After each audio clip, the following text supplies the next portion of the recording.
Hey guys, welcome back to Flying Wombat TV, the channel where it's all about making fun and creative styles of beer with science and biotechnology involved. So today we're back for another brew talk video, and this one is on the chocolate stout that we did a couple weeks ago. We released that recipe to you guys. If any of you have given it a crack, let us know how you went, if there's anything you changed, anything you improved. We're always keen to hear that feedback. And this is the genuine first tasting. So I did try this halfway through fermentation before I added the that extract of rum and cacao nibs concoction that we made for this particular beer, but haven't tasted it since then, haven't even smelt it, so I'm excited. Here we go. I'm like super keen for this one. Every brew talk I get excited. Yeah, and I guess before we get going, I think I'm most excited about this out of all the ones we've done so far, because this recipe was completely from scratch, fully new, and I have no idea how this one would have turned out. So, is it the first time you used rum? Not the first time I've used rum, yeah, but this recipe in particular was just like completely new. Yeah. It wasn't based off any previous recipes, it was completely new. So hopefully... So, you know, if it's total dog shit, it'll tell you. I will tell you at least. I hope it's not. Oh, alright, here we go. Cheers, mate. Cheers, well, I guess, mate. Are we smelling first, or are we taking a Have gulp? a smell.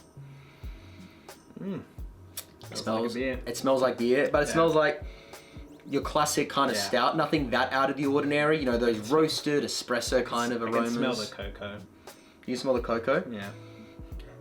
Actually, you know what? Now that he said it doesn't smell like chocolate. It smells like the nibs, the actual cacao nibs themselves. So the cacao nibs smell like really dark, rich chocolate, like a 95% dark chocolate kind of block. Less intense when we smelt it in the jar. Oh, way less intense. In the jar, that was like magical. That was absolutely magical. Oh, let's have a sip. All right, here we go.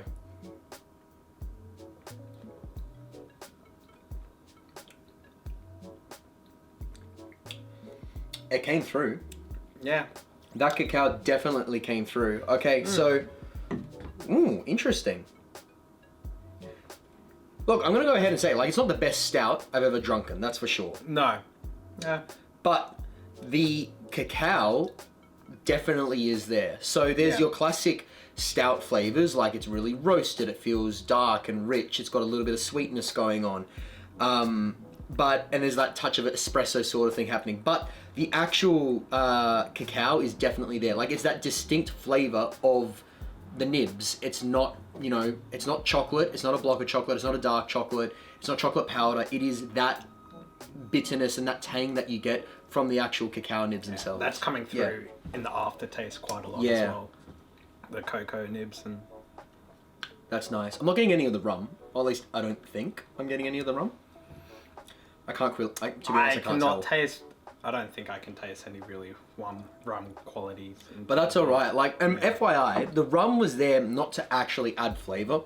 Yeah. The rum was solely to act as a solvent to extract the flavor of the cacao nibs, which is also why we used like just kind of a more standard golden rum instead of like a really black, dark Jamaican double pot still molassesy sort of things. We didn't want the influence of the rum. We just wanted the rum to extract the cocoa flavor. And in my opinion, like, you could have used vodka or something, but I like rum, so I used rum.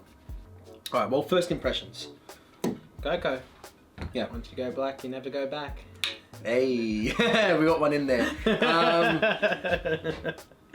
I do like it. My first impression is, all that cacao stuff and everything. I think this thing actually needs more body. You know what? What's the problem for me is I haven't had a dark ale in ages. Yeah, I can't even remember the last time I had a dark ale. So you're out of practice. So it's like, if I was going after milk chocolate stout, I think what you said, the body, I think it's lacking in that. Yeah, so that's the thing. All right, I'm back. Post-edit cut. I have finished the glass. It was delicious. When we keep talking about body and everything, what we are talking about is the mouthfeel. So we didn't actually, I realized afterwards we didn't say it in the video. It's the mouthfeel that feels watery. That's what we kept saying when we went, the body needs more body, mouthfeel. Anyway, back to the video. I'm not sure why, because there was quite smooth. There is, I mean, there was a lot of oat in this one. There was a lot of golden naked oats. There was a lot of caramel. Well, you know what? That might be it. There was, I think the malt bill was about 4% medium crystal malt. I'm thinking maybe we want to up that to 5, potentially 6% on the next batch. Give it a little bit more sweetness, a little bit more of that malty caramel sweetness. I think it's lacking that slightly. Yeah. And probably add just more oat in general. I think a bit more oat would fix this, because I've also forgot to account for the fact that we're adding rum, which would thin out the body. And it's got that touch of wateriness going on, like not the flavor, but the wateriness in the body. It's not thick, it's not, you can't bite into it. Yeah. I don't know how else to describe it other than that. It's like, you know, with like a Guinness, you feel like you can eat it with a knife and fork. Thick. Yeah, it's not thick. It's not smooth. Thick. Which is good for, you know, I guess lagers and pale ales.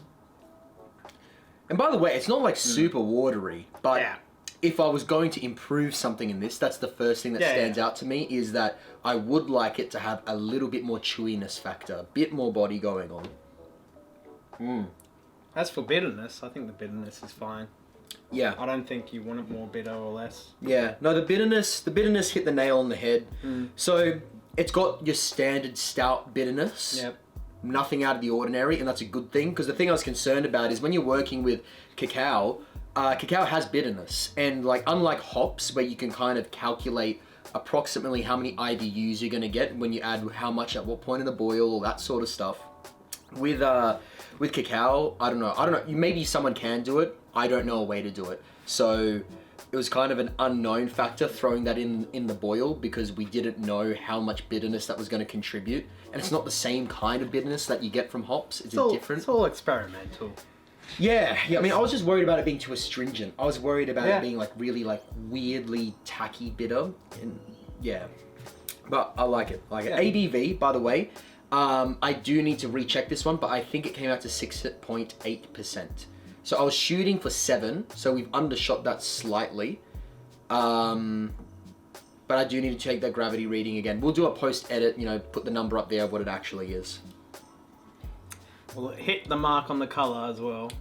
So yeah, the colour's pretty there. Dark, pretty brown. The colour's there, but you know what's interesting? It has got turbidity going on. Yeah. That will sort itself out in time inside the keg. But I think the turbidity is more from the cacao tincture that we made. Because the cacao we crushed beforehand, so there's inevitably a lot of powderiness going on. And then that powderiness made its way into the liquid, that liquid went into the tank. So I think the cloudy turbidity is not yeast in suspension. I think it's actually from the cacao itself. So that will clarify. I'm not as fussed about clarity. I would like it to be more clear, but that's more just a pet peeve. Doesn't affect the beer at all.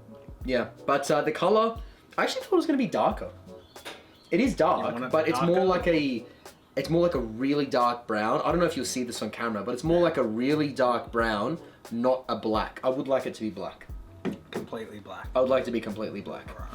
So yeah, next How would you batch. make it blacker? Next batch, more of the roasted barley. So more of the chocolate malt.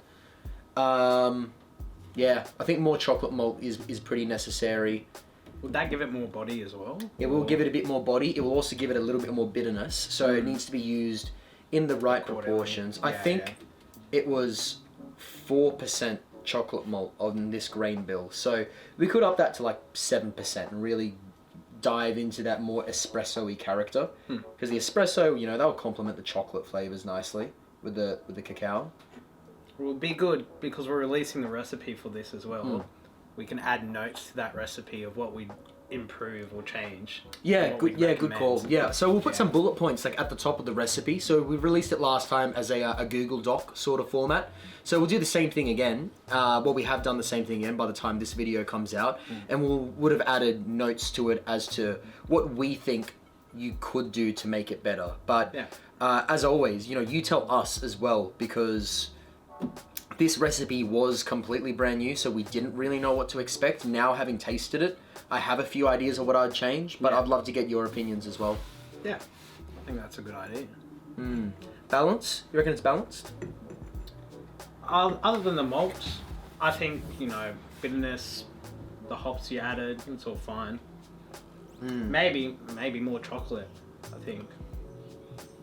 Or maybe, who knows? I think there's a decent amount of chocolate. I don't know if I'd want more chocolate, to be honest. I think it might become... Well, here's the thing. I think that would it'd just be better with more malts. That would round it out. Because if you added more chocolate, it would be really leaning into dessert beer category, and to so if we wanted this to be a milk chocolate stout, we would have had to have added lactose. So lactose is the sugar that you get from dairy products, from cow milk.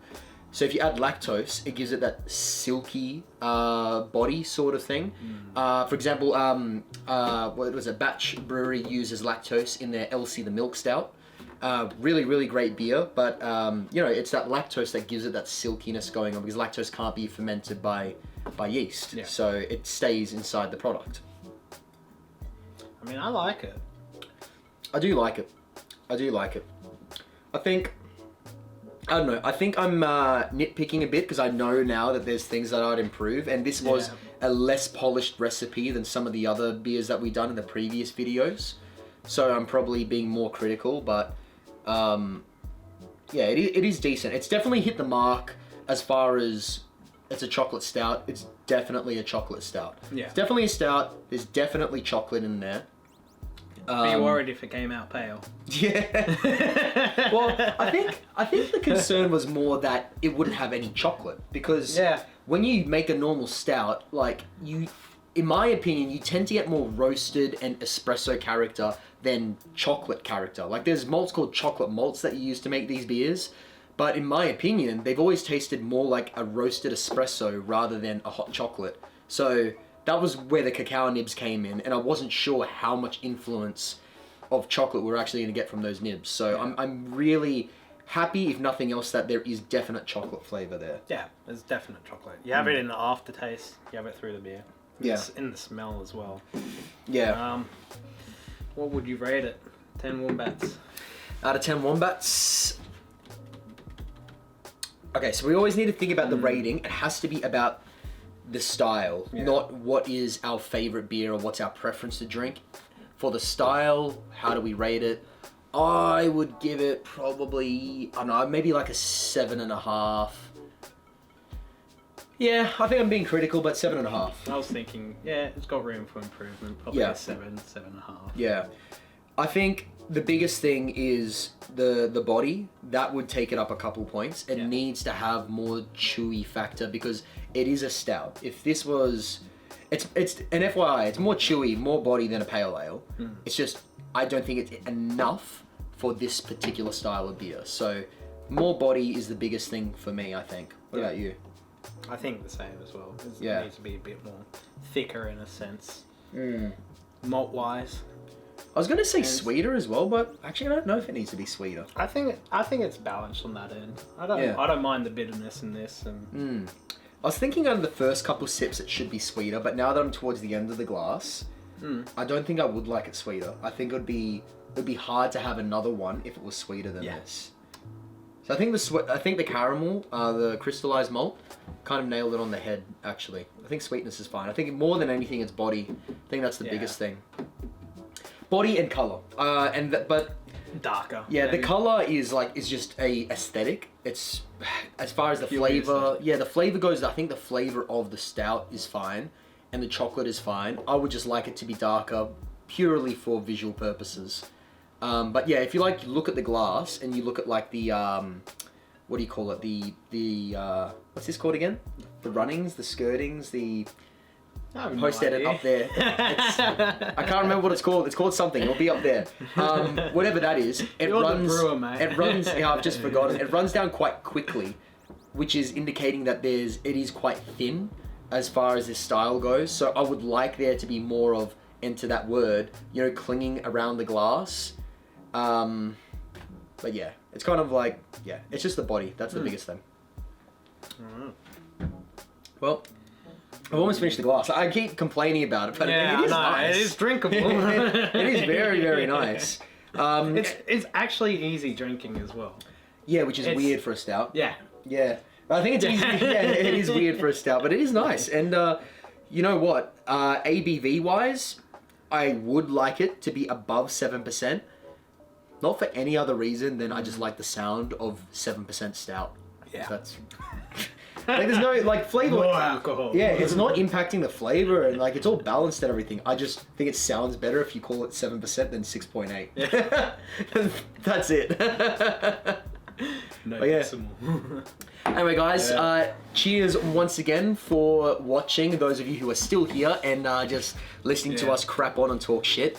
Ramble along. Yeah. It's good fun. It's good fun for us making these videos. We know that these Brew Talk videos aren't as probably enjoyable, don't get as many hits or as many views by yourselves, but it is fun for us. And for those of you that watch it, I think it is kind of cool to see, in our opinions, how the beers turn out. Yeah. So thanks for watching. And, you know, as we said, if you guys did brew this beer and you improve this recipe or change this recipe in any way, please let us know, because this one in particular, I do think needs the most work of all the last couple beers that we brewed. Yeah. So I would be really curious to see what direction you guys take this in, because I wouldn't mind copying you if you find something that really works for this particular style. Yeah.